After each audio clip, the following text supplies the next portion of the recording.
mereka tinggal di mana? Dia ngekos, Mas. Si Dewi ini ngekos? Iya. Udah berapa lama dia ngekos? Udah lama dari dia naik kelas 2 SMK. Sekarang dia sudah kerja Sudah atau masih kerja. kerja? Sudah kerja, berarti kerja. sudah bertahun-tahun ya? Sudah Ya Allah, bertahun-tahun. ini lama sekali nih Pak. Ibunya kangen sama anaknya, pengen anaknya kembali. Betul. Nah, tapi pada saat dia ngekos itu, ayahnya sering ngejenguk Dewi, nggak? Boro-boro ayahnya pernah menjenguk. Menanya kabar pun nggak pernah. Nanya kabar juga Iya. nggak pernah. Oke. Tadi kan mertua minta Ibu Yati untuk cerai ya, Iya. kemudian bercerai, betul? Iya, Setelah bercerai, menikah dengan yang kedua. setelah bercerai Mhm. saya usia saya yang perkawinan saya yang pertama itu Mhm. hanya 6 bulan, Mas. 6 bulan. Iya, 6 bulan tapi sudah Tapi punya sudah anak, hamil. ya? Sudah punya anak. di usia perkawinan saya yang ke-3 bulan saya mengandung terus di saat itu suami saya nggak mengakuin itu anak dia dan mertua saya juga menyuruh untuk menceraikan saya. Mas, kamu harus tanggung jawab. Aku hamil anak kamu. Jangan ngimpi ya, itu pasti bukan anak aku. Astagfirullah, Mas. Tega kamu ngomong begitu ya. Sekarang aku hamil, kamu nggak mau akui. Kamu bisa aja kan tidur sama orang lain. Terus sekarang lo minta gue yang tanggung jawab. Mas, brengsek kamu. Ada apa ini? Rama kok ditampar?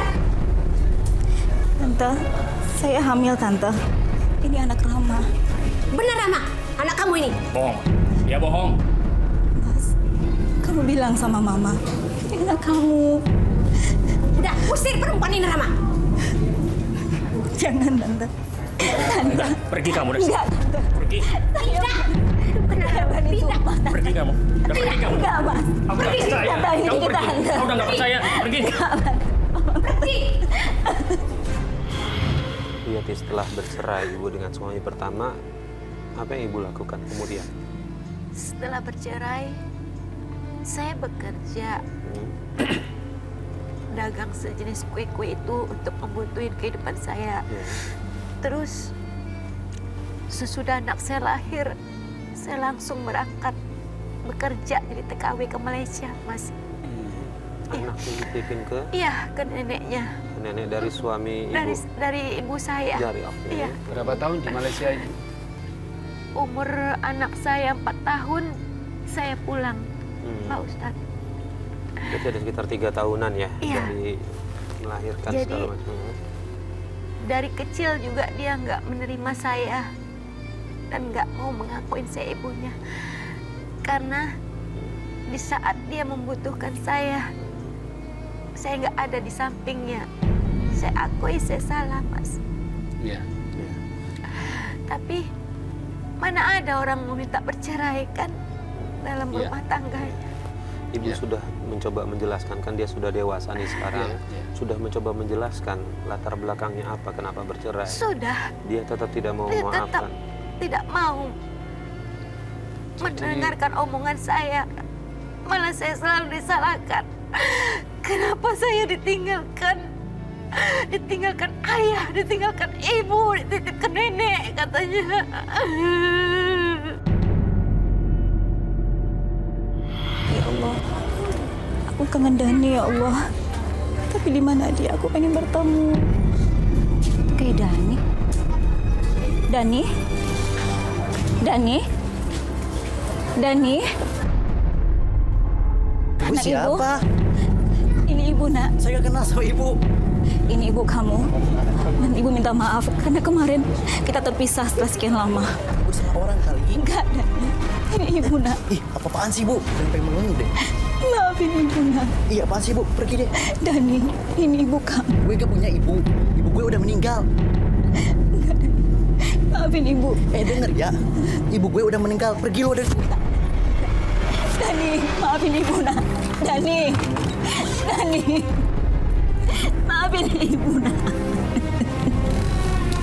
Dani, ibu bersalah. Maafin ibu, Dani. Dani. Bentar ya, Bu. Astagfirullahaladzim. Saya juga nggak mau. Ya. Istighfar. Ya mungkin Ibu Mane mau meninggalkan anak-anaknya di Iya, saat Mas Farid. pertumbuhan, tapi dia harus berangkat tetap ke Malaysia. Iya. Oke, pertanyaan satu lagi Ibu, ada nggak dari saudara atau mohon maaf orang tua Ibu masih ada? Cuma ibu doang. Cuma Ibu doang. Iya. Ada nggak yang mungkin Dewi dengarkan dari saudara atau neneknya? Mungkin Ibu bisa sampaikan itu Iya. ke saudaranya biar Dewi bisa berubah pikirannya. Iya. Sudah pernah sampaikan itu ke saudara? Sudah.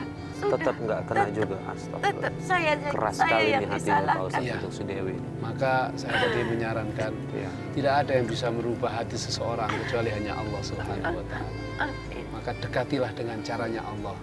Tadi saya sudah sampaikan, terus bacain Fatihah untuk Dewi, terus bacain Asmaul Husna untuk Dewi, berdoa kepada Allah, minta kepada Allah semoga Allah mengubah kerasnya hati Dewi menjadi lembut. Dan saya kira ini mungkin bisa kita ambil pelajaran, Mas Iya. Farid, betapa kasih sayang seorang ibu, seorang ayah kepada anak itu memang sangat diperlukan. Saya bisa merasakan betul apa yang dialami oleh Bu Yati ini karena saya sendiri kemarin baru kehilangan istri. Innalillahi wa inna ilaihi raji'un. Otomatis anak-anak saya yang masih umur 6 tahun, umur 9 tahun, 10 tahun, kehilangan Sosok Ibu. di rumah. sosok yang selama ini mencintai. Ya. Dan saya mendengar beberapa hari terakhir, anak pertama saya umur 10 tahun agak mulai pendiam. Yang biasanya tidak seperti Yang itu. biasanya Pak. tidak seperti itu. Saya bisa merasakan apa yang dialami oleh anaknya Bu Dewi ketika tidak ada ayah, tidak ada ibu. Masih ada ayahnya, masih ada mbahnya yang penuh cinta. Seorang anak menjadi pendiam gara-gara dia kehilangan sosok yang selama ini diidamkan. Ketika dia butuh, dia hadir. Maka pelajaran penting bagi kita semua, pemirsa ANTV, program Tawakal yang dirahmati Allah. Ayo tanggung jawab terhadap anak ini kita tunaikan sebaik-baiknya selama kita masih dititipkan seorang anak. Caranya didik anak kita dari kecil tentang akhlak dan ilmu agama yang baik. Dalam agama kita ini diwajibkan kalau kita diamanai anak itu untuk mendidik satu Al-Quran. Dia harus diajarkan baca alif, ba, ta, baca rangkaian-rangkaian lafadz yang akhirnya bisa membaca Al-Quran. Setelah itu ajarkan dia akhlak. Dari mana kita mengajarkan akhlak? Mengajarkan akhlak melalui sirah atau sejarah baginda Rasulullah SAW. Kalau anak dari kecil diajarkan sejarah Rasulullah, maka anak itu tidak akan pernah menjadi lemah. Karena apa? Rasulullah diceritakan sudah lahir dalam keadaan tidak punya ayah. Sehingga apa yang dialami oleh anak-anak yang lahir tanpa ayah pun mereka bisa berbesar hati karena junjungannya, panutannya itu merasakan hal yang sama. Apalagi anak yang lahir dengan kesempurnaan masih ada ayah dan ibu. Nah ini pentingnya kita mengajari anak sejak dini.